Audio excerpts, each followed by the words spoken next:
Hello everyone, Espurr here. Now what do we have today? We have a game on Rainmaker Wahoo where we're watching the Hydra. Now, things of note, they have an E-leader, and that is a very good counter to Hydra. In fact, I know they have an E-leader because this game was specifically sent to me because the Hydra has problems with dealing with leader. So, we'll be seeing how they respond to that leader in this game. Now, other things to note on that team is they have a Inkzuka, which can snipe you just across the map, just like a leader. So you need to be keeping track of where that shot is when they have Inkzuka, and also when they have it. You have a killer whale that can also displace you. It's not it's not as threatening as an Inkzuka, but it's still pretty threatening, or not threatening, but like it can displace you. They have double backline, which means they're going to be slower than your comp, all around, because their weapons are just slower. That's the nature of a backline. It's slower than a front line or a midline, except for Dynamo. Anyways, your team, there's not too many things of note. Nothing weird, really. But there are some things you need to think about. When you have a weapon that counters your weapon, you need to think, okay, what do we have to help deal with this weapon that I just can't deal with? You have an Inkzuka with the shot, and you have two Booyah Bombs, one of them being yours. You also have bombs, but specials are a better tool to deal with an E-leader than bombs. There's no way to guarantee that you're going to get in range to throw bombs. So in order to get into that range, you need to throw a special first. Anyways, so here's the thing though. With those three specials I pointed out, Booyah Bomb and Trizuka, what that means is those are the specials that have to be popped. Not can be popped, but have to be popped in order for you to push in. Otherwise, you're just going to get sniped by the leader. And probably the, the Explo. Because if the Explo hits you once and gets a direct, they're pretty much guaranteed to get the third one, or to get the other shot. Because you're a slow weapon, you can't paint your feet all too well, you're probably going to die, can't run away all too fast. Anyways, out of the way, let's go.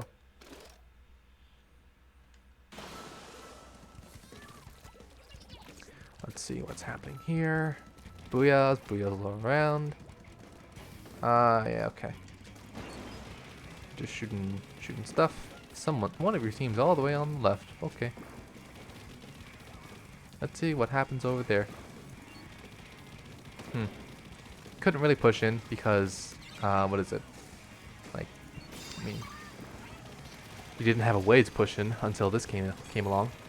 Anyways, you gonna grab? Yeah, you grab. That's fine. I'd actually recommend pushing to the left. But okay, your teammate's here. I guess that you felt like that was a good time to push in. No, you do not. This is the... Okay. So when dealing with the leader, you want to try to expose yourself to them as little as possible. What that means in practice is don't do this. This is unnecessary. And they snipe you. Granted, they shouldn't have. You were behind a wall. But they sniped you. That was a lag moment, but that was also you played bat poorly against the leader. There's no need to do that. Yeah. Okay. Unfortunate. Died here. Explo hit you, and they hit you again because they painted your feet. Anyways, you jump in. Let's see if the jump is fine. Jump's fine. You go for pop, I think. Yes, you do. Now, you see E-leader's there again, so that means he needs to take cover. Against the leader, at least. You go for this shot. Go here. You know if the leader's there. You know they can jump out at you. Are they going to do it? No, they probably got displaced. Yeah, you got to kill this guy, and you do. You see the E-leader's there. No, you do not want to fight. You do not want to fight him. You do not have an advantage. They have more range than you right now. They're... Okay, you can get closer, but you're also kind of slow. They still have... I think they outrange you. I think you're still a little bit out of range. Yes, you will. No. Yeah, no. The E-leader just charges slowly, but not that slowly. Here's the better thing to do. Instead, you have so much damage that you can use the Rainmaker shield as, a shield. And if you wanted to, you can pop it and try to run it. Now, that'd be the wrong play. You could do it, but that would be the wrong play. What would be better instead is to try to use the shield as cover, keep it really big, but not so big that it pops. So, and just use that shield as cover and give your team jumps. Because that was probably the worst thing you could have done. Get sniped by the leader. So, that goes into like my main point of, make sure you're behind cover whenever you're dealing with the leader. Because, the leader can hit, if the leader can hit you and you can't hit them back, they're pretty much guaranteed to win the fight. And you go out here, and yeah, okay, you played that pretty well. You were behind cover, and they were looking at someone else. That's really important. You went out, and you shot them because they weren't looking at you, and you were behind cover. Good job. Now you know someone's going to be flanking or going over to your left, so you need to back out. But you got it. That's a pretty worthwhile trade. You get to keep the spot. You see an Espurr over to your right. You see a leader too. No. You saw the leader there. You saw the leader there. That means the leader can... Well, they have their charge. You saw them actually drop down with the charge, which means they don't have any downtime anymore. So that means if you get out of your little hidey spot, your wall, you're going to die. And you did die. Just like that. When you're fighting a leader, it is very important that you don't expose yourself whenever you know they're around.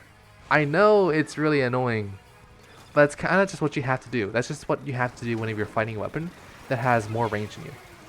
Keep in mind, this is what like short-range shooters have to do against you. So it's only fair that you do this to other people when they have more range than you. I don't like doing it either, but I still do it so that I don't immediately die. Anyways, you try to go for pop, which is okay. They shouldn't have grabbed, probably. Actually, no, it was fine grabbing there. It gets it out. At least it's not directly at the pedestal. Yeah, they were going to die. There was no point in helping them. Now, here's the thing, though. You can very easily be rushed. I don't want to back out right now. Let's see if that happens. Not really. You backed up in the wrong way, actually. And now you're deeper into enemy territory, which means they just kill you. Now, let's see. Team's getting destroyed. They're going to try to stop... Well, actually, they're going to try to stop him, but I don't think they will. Yeah. That lead is pretty good. You're going to die. No, you did not. Okay, you got pretty lucky. You probably will die, actually. You can very easily be pushed right now. But your team hold him back. You need to get back to your pedestal right now. Look at the top bar. Look at the top bar. 2 dead. Rainmaker pushed over to the left. They're going to be rushing over to your basket. You don't even have enough time to charge up a Brio Bomb and pop that. You gotta just run over. You might have time. No, you don't. You don't have time. You could have. I mean, you could. You could have. But what I would prefer to see. I don't know if this would be the right play. But it's certainly better than what you're about to do right now. I'm going to do this so that you guys can actually see. I would have run up to the ramp, charged up like a quarter charged, and just tried to go for the Rainmaker. You probably could have popped your Booyah. You probably could have thrown it at pedestal. You might have had enough time. That's probably what I would have done just because of panic, to be honest. But the Booyah Bomb might actually be safer. I think the Booyah Bomb is probably the better play, actually. Popping the Booyah Bomb, throwing it at the pedestal, and hoping it kills the Rainmaker. Because that's all you can do right now. This is certainly not the right play. You are being baited right now by that jump. What's more important? This jump or killing the Rainmaker? I'm going to tell you right now, it is the Rainmaker. Because you want to know why? Because you just lost because you didn't prioritize didn't prioritize your kills well. Anyways, so in essence, the way to deal with the leaders is to make sure, because I will say you did get destroyed by leaders a lot in this game, and it's because you don't really know how to fight against them. So what you have to do is you have to make sure you're behind cover whenever a leader is around and can shoot you. And then when they aren't looking at you, you have 2 choices. You can either go for their teammates or go for the leader themselves. If you kill the rest of the leader's teammates, you can easily kill the leader itself. If you go for the leader, then you take out the main threat that's trying to threaten you, and you can do whatever else you want to do. So, yeah, in essence, just when you're fighting against leaders or any weapon that has longer range than you, which I think is just leader, hide behind cover. Don't expose yourself unnecessarily, and only go out when you think you can kill the leader or kill the rest of their team. Or when you have special. When you have special is a more reliable time to go out, to be honest. Make sure you pop your booyahs on the leader so that you can actually move out, and so your team can move out as well. Because your team is experiencing the same kind of pressure that you are. Anyways, that'll be it for today. See you guys.